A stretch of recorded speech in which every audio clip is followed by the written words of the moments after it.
दिल्ली में चुनाव संपन्न हुए। भाजपा भारी बहुमत के साथ जीत गई।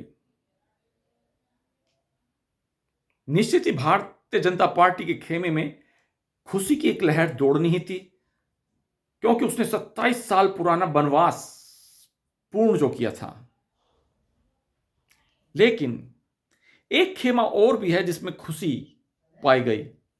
जिन्होंने अपनी खुशी प्रत्यक्ष रूप से तो सोनी करी, लेकिन उनका चेहरा खिला हुआ था।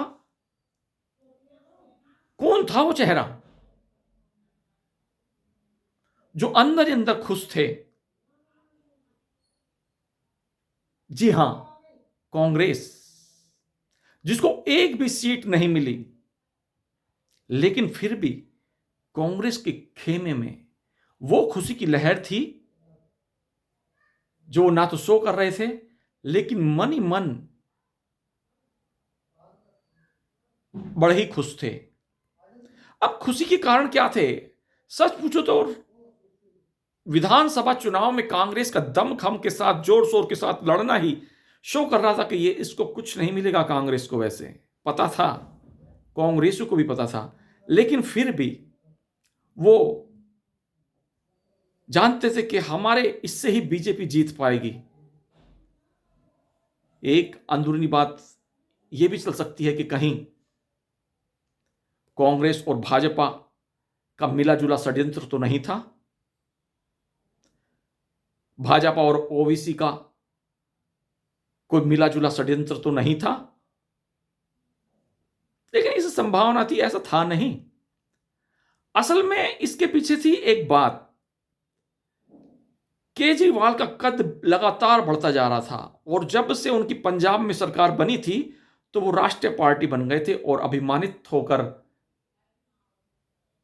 राहुल गांधी को भी तंज थोड़ा बहुत कसते थे। और ऐसा जो इंडी गठबंधन की राजनीति, उसमें राहुल गांधी के कद अरविंद केजरीवाल के कद के सामने कभी कभी थोड़ा बोना महसूस होने लगता था। तो कांग्रेस डर गई कि भाजपा को हराने के चक्कर में ये तो हमारा ही चक्कर खत्म हो जाएगा।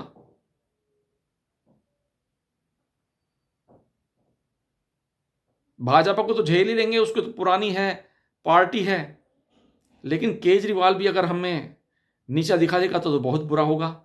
इसलिए उन्होंने केजरीवाल को दबा दिया कि कम से कम छोटे छोटे जो हमारे अवरोध पैदा हो रहे हैं, बीजेपी भारतीय जनता पार्टी तो एक बड़ा अवरोध है ही, वर्षों से है, वर्षों पुराना अवरोध था। भले ही वो सत्ता में नहीं आ पाते थे, लेकिन अवरोध हमेशा था। लेकिन एक नया अवरोध जो 10 साल में पैदा हो गया था, निश्चित ही अगर केजरीवाल को हराया ना जाता तो ये राहुल गांधी के लिए थोड़ा मुश्किलें पेश कर सकते थे। इसीलिए कांग्रेस ने भाजपा का इंटरनली साथ दिया और उसमें वो सफल हुए। इसी कारण कांग्रेसी खेमे में एक खुशी की लहर थी।